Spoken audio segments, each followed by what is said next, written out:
Actually এই face save করাটা এটা একটা ন্যাচারাল প্রসেস, আপনারা যারা ভয় পাচ্ছেন দেখে বা শুনে তাদের উদ্দেশ্যে বলছি, এটাতে ভয় পাওয়ার কিছু নেই।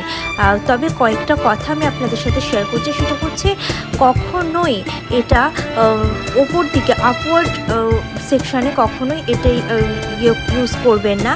সবসময় নিচের দিকে টেনে ইউজ করতে হবে। যখনই রেজার ইউজ করবে দিয়ে রাখবেন, যাতে করে কাট হওয়ার সম্ভাবনাটা অনেক বেশি কম হয়। আর বিশেষ করে আপার লিপসের ওপরটাতে সবসময় জিভ দিয়ে ভেতর দিকে জিভ দিয়ে ওটাকে উঁচু করে রাখতে হবে, যাতে ওই জায়গাটা অনেক বেশি স্মুথ লাগে।